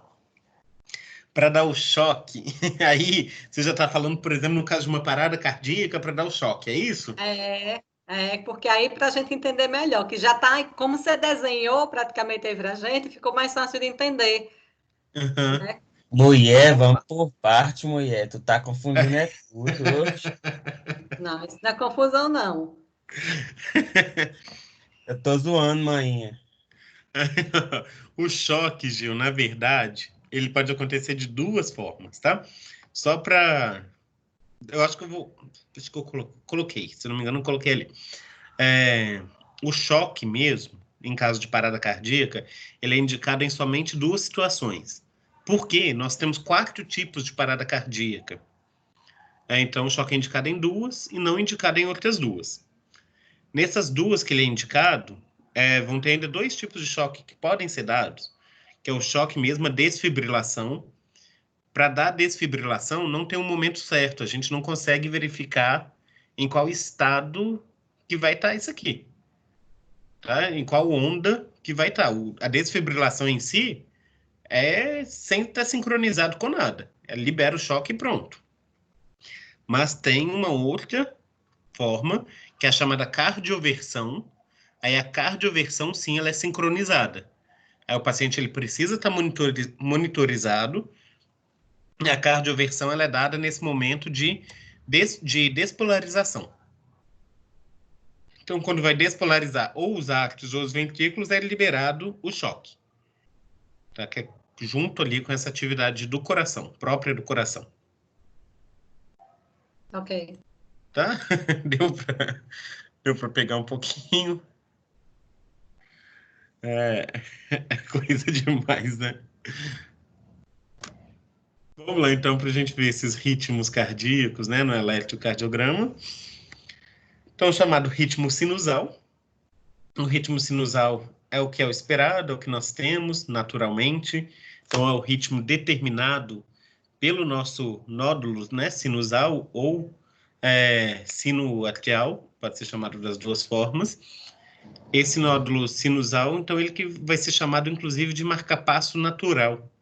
Ele quem vai, né, liberar o estímulo elétrico do nosso coração, então ele quem vai determinar o nosso ritmo cardíaco. E, consequentemente, ele que vai estimular ali as ondas P, né, que precedem o complexo QRS, e normalmente dizendo, é formado por um ritmo regular, né, também com intervalos regulares entre os QRS, e a frequência fica entre 60 e 100 batimentos por minuto. Então, bem, o normal mesmo. Mas, além disso, nós temos algumas arritmias aí originadas nesse nódulo, né, sinoatrial. Por exemplo, a taquicardia sinusal. Então, taquicardia sinusal, no eletrocardiograma, a gente vê mais ou menos esse traçado, como está aí na imagem. Né? A frequência acima de 100 batimentos por minuto. Nesse caso, fica até difícil para a gente ver as ondas, porque fica uma muito próxima da outra, né? Então, esse ritmo regular fica bem complicado, mas no eletrocardiograma a gente consegue verificar, né? Com ritmo regular, e ainda a gente consegue verificar que há ondas P e o próprio QRST. Observem aqui, onda P, o complexo QRS, logo em seguida onda T. Onda P, QRS, onda T. P, QRS, T. E assim sucessivamente. Então, a gente consegue observar isso aqui no eletrocardiograma. Tá? E essa taquicardia sinusal pode acontecer em várias causas. Aqui alguns exemplos, né? Febre, ansiedade, dor, exercício, né? Exercício físico. Então, pode gerar essa taquicardia sinusal. E o tratamento, né? É tratar aí as causas primárias. Então, tá com febre? Tu vai tratar essa febre. Ansiedade, a dor, tem que tratar a causa para tentar resolver essa taquicardia sinusal. Tá? Então, paciente com a frequência acima de 100 batimentos por minuto. Nessa outra questão, já é a chamada bradicardia sinusal. Então, a bradicardia sinusal é a frequência, né, cardíaca abaixo de 60 batimentos por minuto. O ritmo ele também vai ser regular, mas vai ter um intervalo entre as ondas R. Olha onde tem uma onda R, olha onde vai ter a outra onda R. Muito longo, é um intervalo muito grande entre uma onda R e a outra onda R. Né? Ou seja, uma demora na contração ventricular. Então, essa bradicardia pode levar a desmaios ou a insuficiência cardíaca congestiva. E o tratamento, basicamente, é a base de atropina, né, que vai estimular a contração cardíaca, ou um marcapasso, né, em caso de sobrecarga hídrica, pode ser indicado. Tá? Vai depender aí de quanto de bradicardia que a gente está falando. E nós temos também, né, as arritmias originadas no átrio, que aqui nós temos as próprias taquiarritmia atrial, ou seja, taquicardia, né, atrial. O que está acontecendo? A frequência cardíaca está muito alta, está entre 150 e 250 batimentos por minuto. Então, uma taquicardia imensa mesmo, né? A onda P ela pode ficar escondida na onda T, porque a gente nem vai conseguir vê-la direito, né? Pela frequência aí dos batimentos. E os complexos QRS são normais. Então, a única coisa que a gente consegue avaliar direito é o complexo QRS e uma onda seguida aqui, que provavelmente é a onda T. A onda P, de fato, ela foi engolida pela onda T. A gente nem consegue verificar. Tá? Então, isso costuma acontecer nessa taquicardia atrial, devido a essa frequência muito acelerada. E é encontrada em corações jovens e normais. Oi, Gil. Volta aí, por favor, para me perguntar uma coisa, senhor. Ah. Quando é taquicardia, as ondas ficam sempre invertidas assim? Não necessariamente. Porque tem várias invertidas, não é? Tem. É porque, nesse caso, o que está acontecendo? O QRS, Tem o Q, o R, a onda S que está um pouco mais para baixo. Não é que está invertida, é que a onda S está mais baixa. Não tem tá, porque não dá para ver bem ela, né? É só a onda S que está baixa, mas não está invertida assim não, tá? A onda R está alta, normal, mas a onda S está puxando aqui para baixo. Tá? Pode ter algum problema no ventrículo também, causando isso, né? Pode. Tá? Mas muito provável é por causa do ritmo mesmo, que está muito acelerado. Ele não dá tempo de repolarizar direito. Então, vai trazer consequências para o próprio traçado, né? Então, acontece isso. Então, seguindo, né, pode acontecer, né, com jovens, corações normais, né? Pode haver vibração, então, do tórax, do precordial, dispneia e desmaio. O tratamento, né, pode dar parada cardíaca, prisão do seio carotídeo, ou aramia, né, que é o uso de vasopressor. Então, a gente tem que avaliar de acordo ali com a necessidade, tá? Um outro tipo de alteração no ritmo é o chamado flutter axial.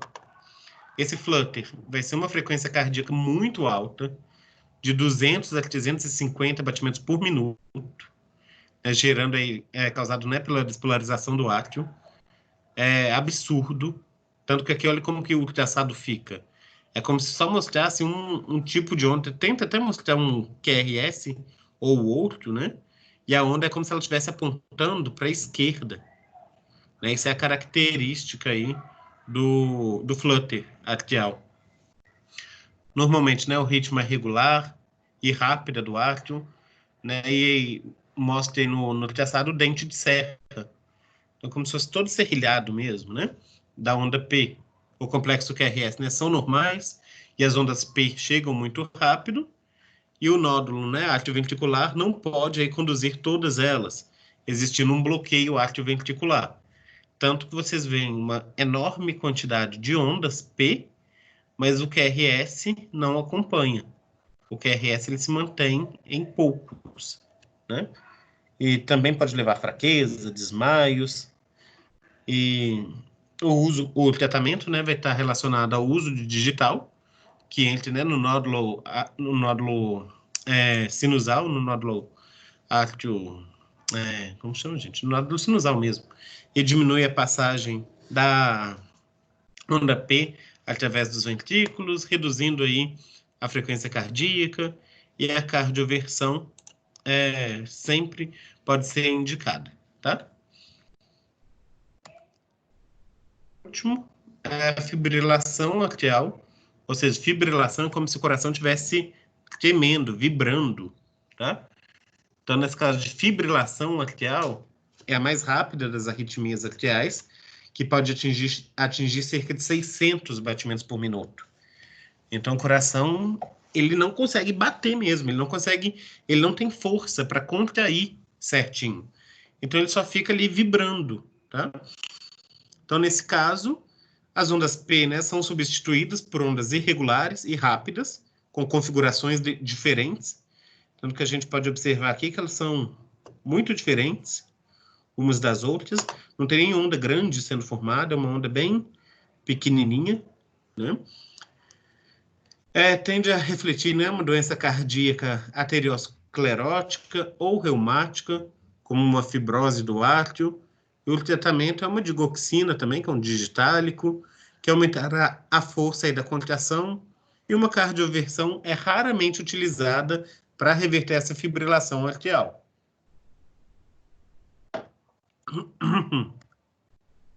E agora a gente vem para as arritmias ventriculares.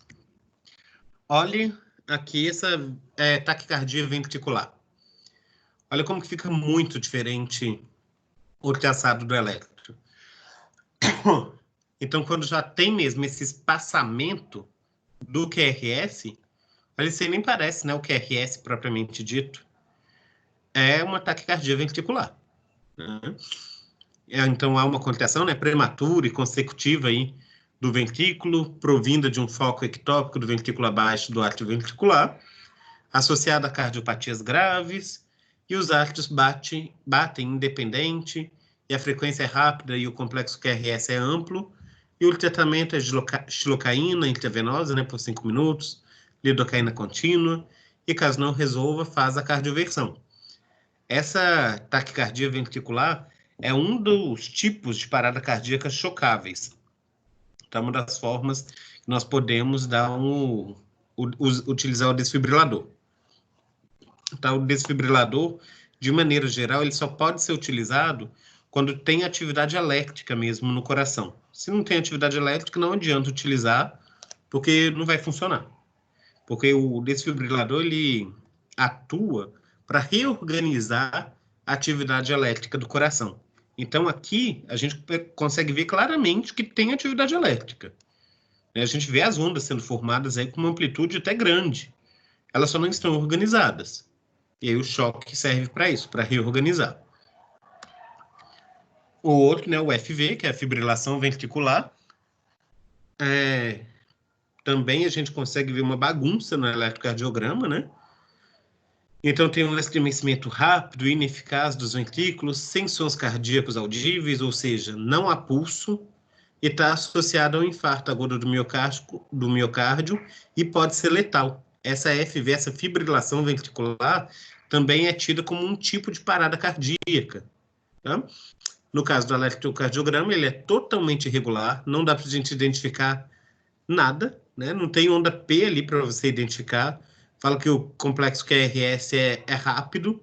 Eu, sinceramente, não consigo nem identificar complexo QRS. Eu vejo uma bagunça mesmo. Né? E o tratamento é desfibrilação. Então, nós acabamos de ver os dois tipos de parada cardíaca que são chocáveis. TV, que é taquicardia ventricular, e FV, que é fibrilação ventricular. Tá? Então, nesses dois casos, é indicado o choque. Somente nesses dois casos, a desfibrilação, tá? Quando o paciente tem uma parada cardíaca e a gente utiliza o DEA, que é o desfibrilador externo automático, ele faz a leitura do ritmo cardíaco e ele indica um não choque. Se ele conseguir fazer a leitura e tiver em um desses dois ritmos, aí sim ele vai indicar o choque. Se for qualquer outro ritmo, ele não indica. Por exemplo, a sistolia. Se tiver com uma sistolia ventricular, significa, né, que não há nenhuma atividade elétrica e nem resposta mecânica do coração, ou seja, você pode dar o choque que for, que o paciente não tende a voltar. Então, você tem que insistir na massagem cardíaca nesse caso, tá? E aí o tratamento, né, massagem cardíaca e ventilação, adrenalina e, posteriormente, né, se o paciente retornar, pode ser indicado o uso do marca-passo, mas aí vai depender de cada paciente, ali, de cada caso. Né? E aqui agora o eletrocardiograma da Vani para a gente analisar. O eletrocardiograma que a gente consegue ver as 12 derivações. Observem, né, que tem certinho primeira, segunda e terceira derivação, AVR, AVL e AVF, e V1, V2, V3, V4, V5, V6. E aqui embaixo nós temos o traçado geral, que é o melhor, assim, para a gente conseguir avaliar, ter uma avaliação melhor.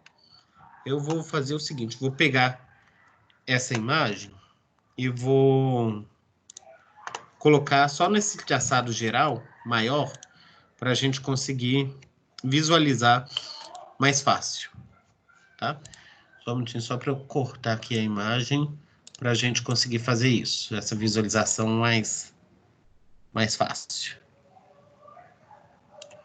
Pronto. Vou colocar aqui na altura melhor para a gente conseguir visualizar. Prontinho. Então vamos lá, para a gente analisar aí esse eletrocardiograma da Vani. Primeira coisa, vamos avaliar as ondas.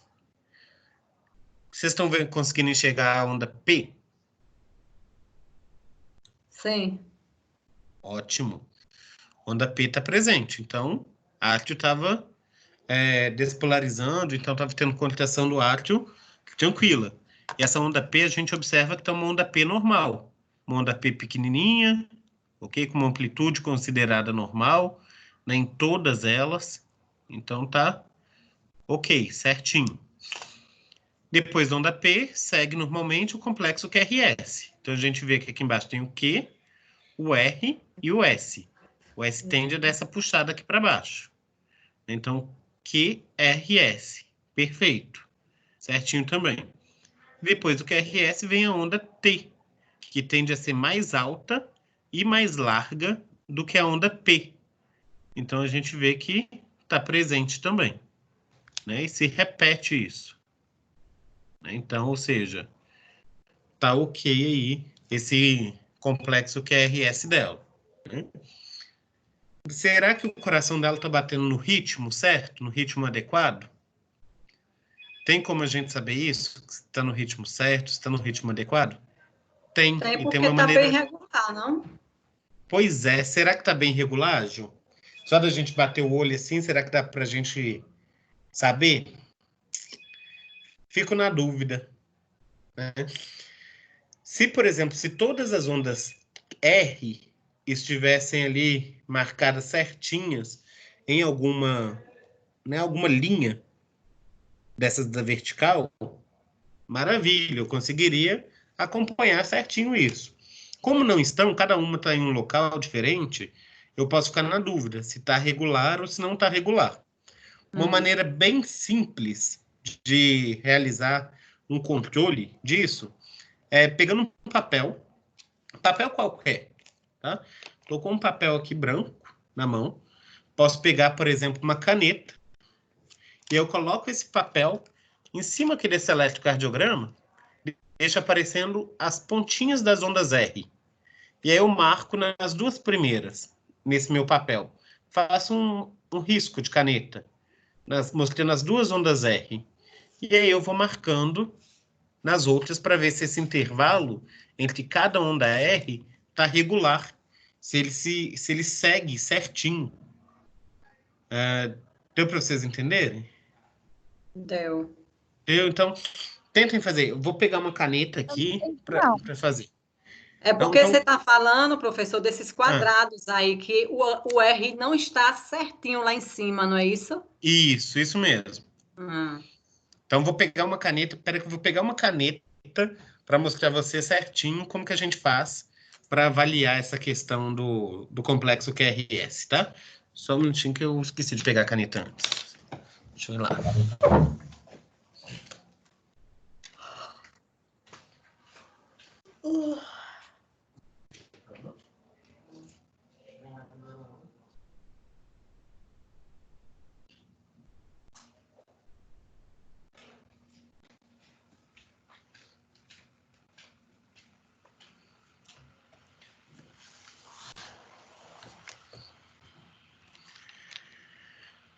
Pronto, peguei aqui uma caneta.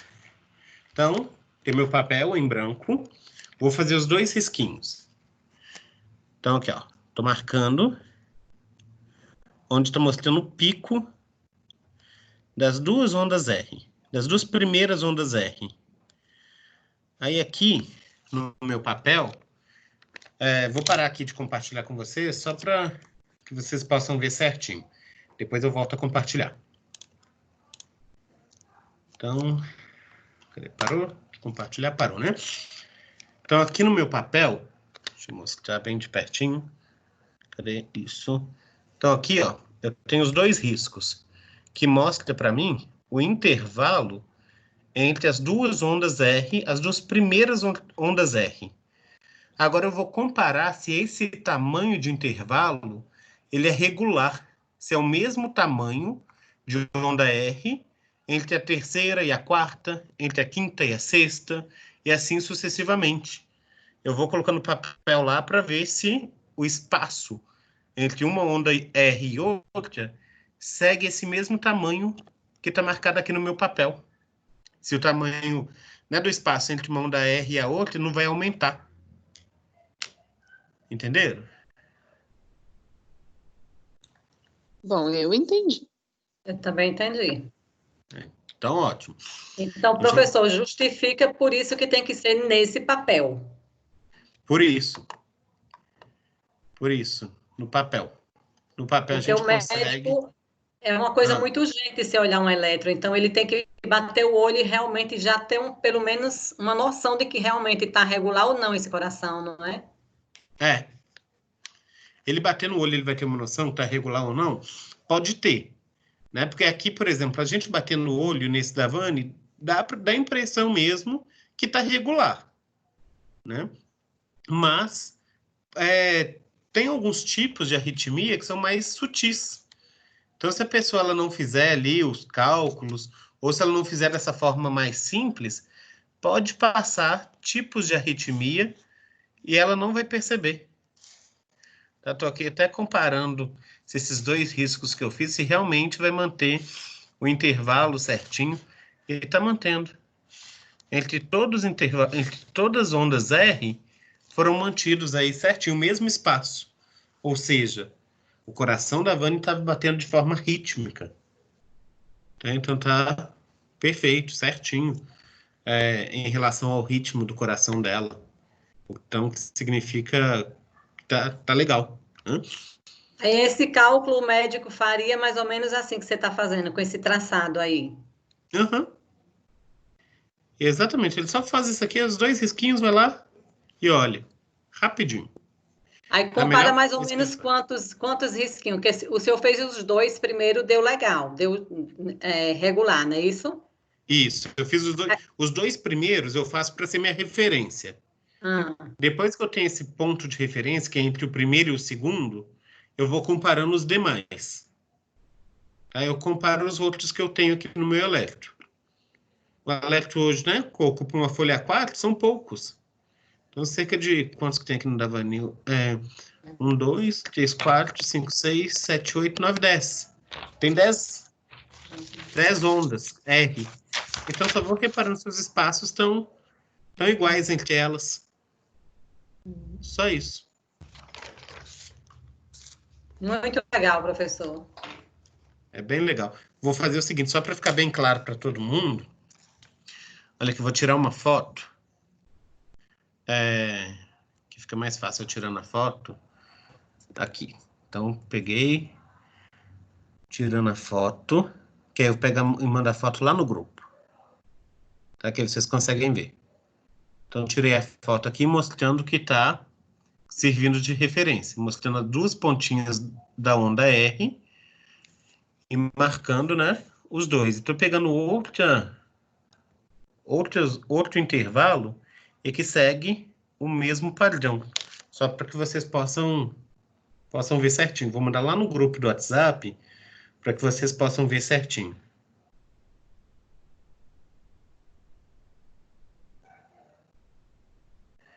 Aqui o WhatsApp. Pronto. Ok. Enviado. Olha aí para vocês terem uma ideia do que acontece.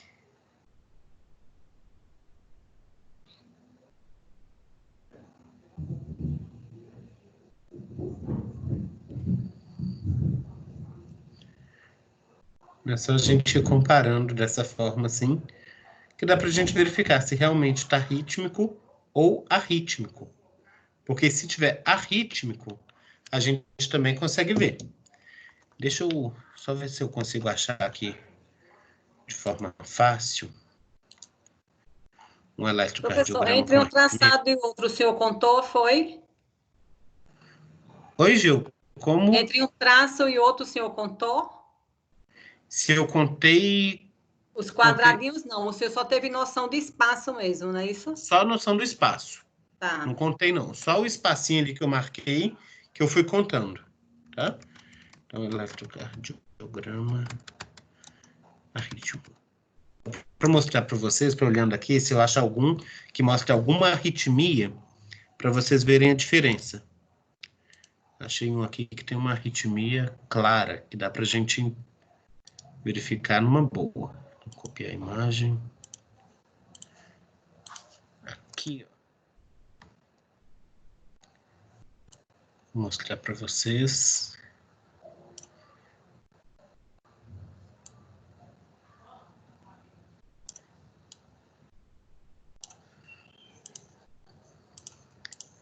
Pronto, aqui nesse próximo caso. Olha aqui. Olha lá no último traçado, né? A gente consegue observar que tem uma arritmia. Esses intervalos, eles não seguem de maneira igual, né? Então, agora, olha o que eu vou fazer. Vou fazer da mesma forma. Vou vir aqui, vou realizar os meus traçadinhos aqui, mostrando o intervalo entre as ondas R. Então, estou marcando aqui no meu papel, mostrando esses intervalos. Eu vou até mandar lá no grupo para vocês verem. Deixa eu enviar.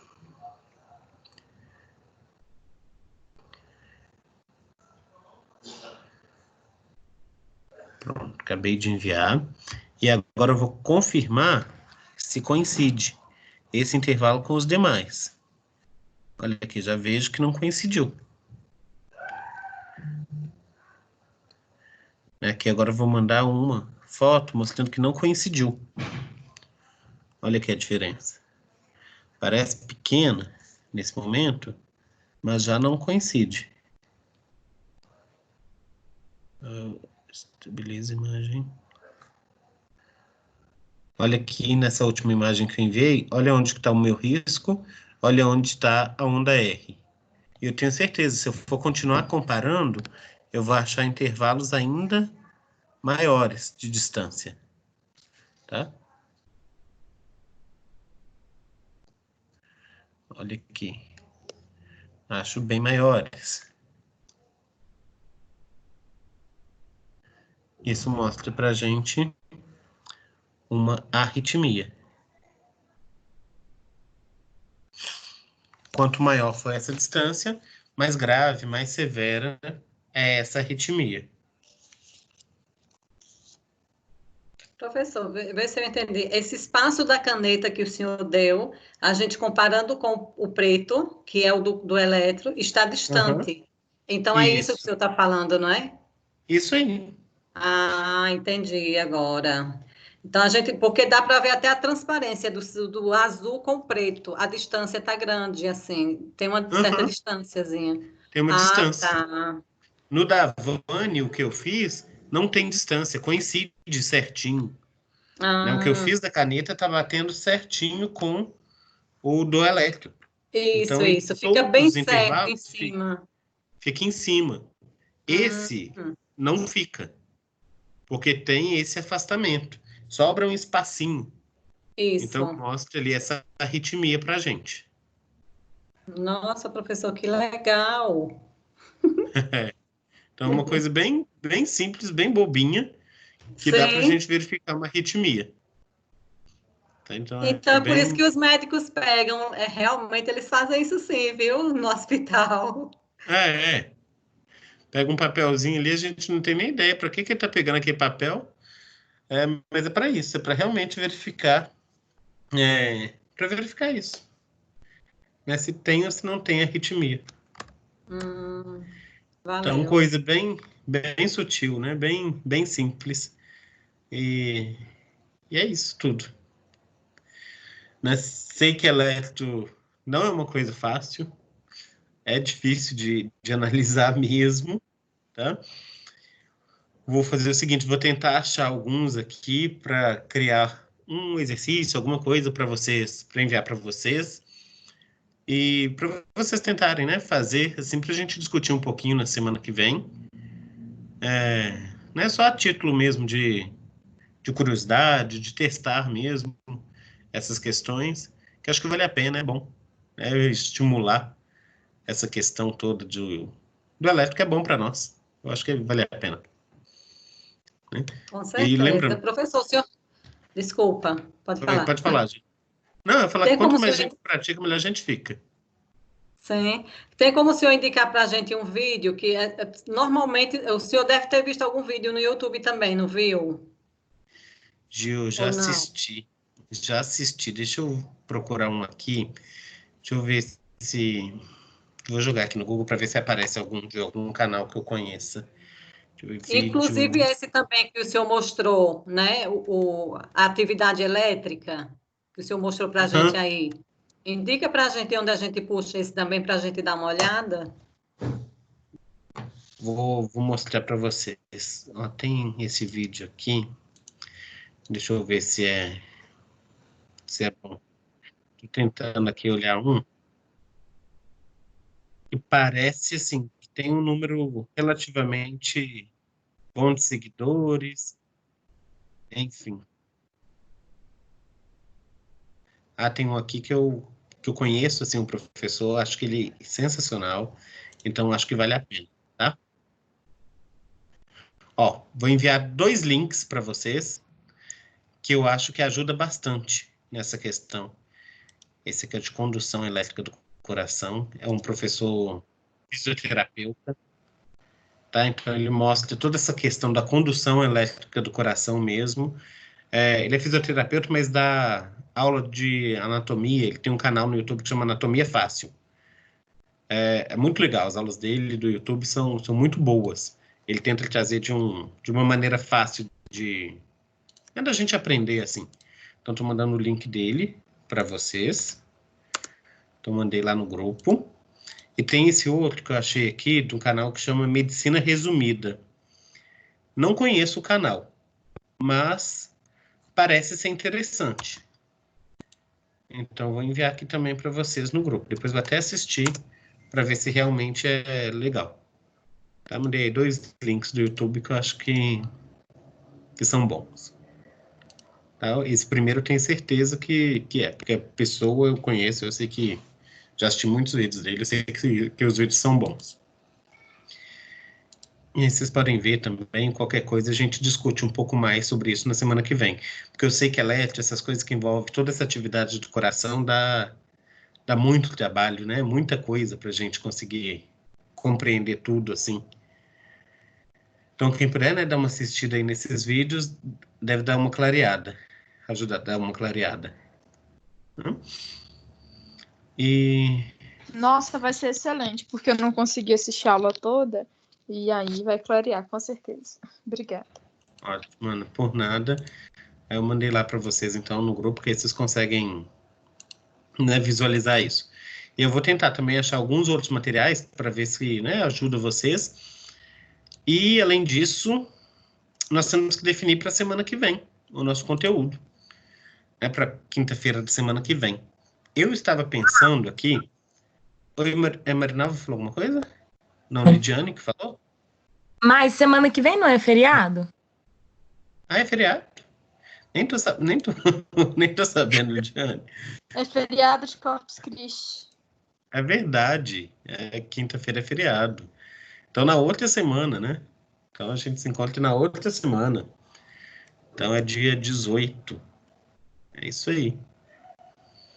Dia 18 que a gente vai encontrar pro aulão de Semana Vai ser meu aniversário, vocês vão mandar parabéns pra mim. Vamos cantar parabéns, Ana. É isso mesmo, Fernanda. Semana que vem é só quarta. Isso. Fernanda é só quarta. O aniversário da Fernanda, que é na outra semana. O meu é amanhã. O seu é amanhã, Por isso Ana. que a gente vai cantar pra você agora, Ana. Isso mesmo. Só antes da gente cantar o parabéns, todo então. Mundo ligando o microfone, interrompendo isso, o podem ligar o microfone aí para deixar tudo preparado. Só antes disso, eu estava pensando que a gente podia falar, né, que a gente ouve muita informação, mas a gente não conversa direito sobre o próprio Covid-19, né? Então, eu estava pensando a gente discutir um pouco sobre isso. O que vocês acham? Pode ser? Ótimo. Ótimo. Para mim, pode ser. Maravilha. Então, a gente conversa sobre Covid no nosso próximo aulão, assim, da prática. Então, vamos lá, né? A gente cantar um parabéns para Ana. Bom, gente, todo mundo ligando o microfone. Pode ligar até a câmera se vocês quiserem, para eu poder ver vocês. Pode mesmo. Ana, tá pedindo demais, tá? Assim que ver o lugar, eu quero bolo, hein, Ana? Parabéns. Ai, gente, vocês são ótimos, viu? Podemos. Sem bolos, Fernanda. Todo mundo vai estar de dieta depois da quarentena. 2, 3 e...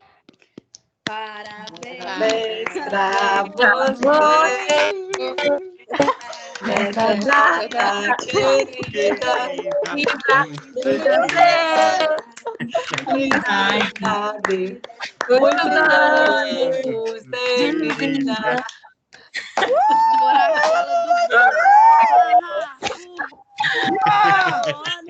Parabéns, gatinha. Totalmente Parabéns, Ana. Parabéns, Ana. É o parabéns mais fora do ritmo da história, mas foi. E olha que tá tudo gravado. É verdade, Tá ainda tá gravado. gravando isso. Ai, eu adorei. Ainda mais agora que eu lembrei que tá gravado. Eu já tô vendo vários fios de Vai cabelo ter que branco. recordar Agora a essa gente vai frase. lembrar que são 9 anos para 30, né, amiga? É isso mesmo. E, Gente, muito aqui, obrigada. Deus Aqui, você acha abençoe, que a gente não Ana. prepara? Mas esse óculos seu é show, tá? Obrigada! Novíssimo. Muito obrigada, gente. E o Parabéns, óculos, eu preciso exibir, é novíssimo. Ai, ó.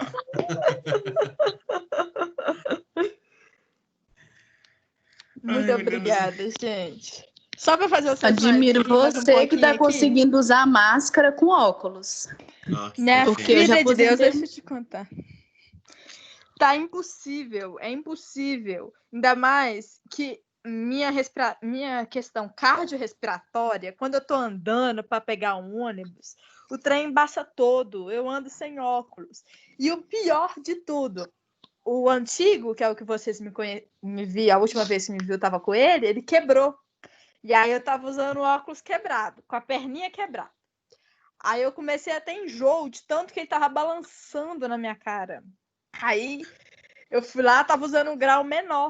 E o grau menor, eu dei sinal para o ônibus errado. Várias. Então, não. E eu gostaria de comentar que é várias vezes. Nossa.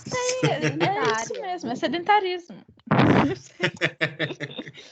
Mas para a glória de Jesus, eu tô com óculos novo e eu estava na academia antes do corona, então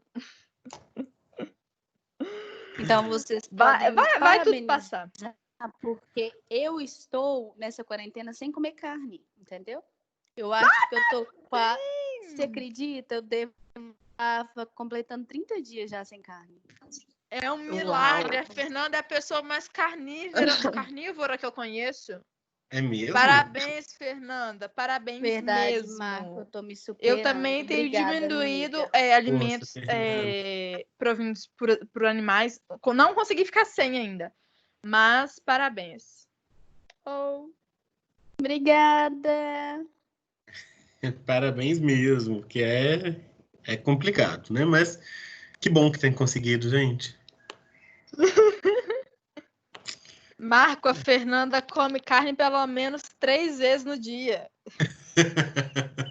Verdade, Marco. Então... Eu não conseguia comer um pão sem presunto ou sem mortadela. Meu almoço tinha que ser carne. Nossa, gente, sério, eu tô me superando. Só que eu acho superação que mesmo. quando completar aí uns 40 dias, eu acho que eu vou já injetar um sangue de boi, entendeu? Porque eu tô com abstinência já. Eu tô com muita vontade. Imagino. Mas é bom fazer isso, é bom. Pensa pro lado positivo. Exato. Então é isso, gente. Muito obrigada. Então é obrigada pelo carinho. E tô morrendo de saudade de vocês. Marco, eu fiquei pouco no solo, mas foi ótima. Que bom, Ana. Gostou desse pouquinho. E é isso também. Estamos aí, vou mandar lá. Acabei de salvar aqui, vou mandar lá no grupo. Ótimo. E é isso, gente. Então, bom final de semana para vocês. Bom descanso. Obrigada. E a gente se vê semana que vem, na quarta-feira. Obrigada pela Até aula, quarta. professor. Muito boa. Boa noite. Até lá. Por Boa nada, noite, Nilton. gente. Boa Boa noite, noite, obrigado. gente. Com Deus. Tchau, com Deus.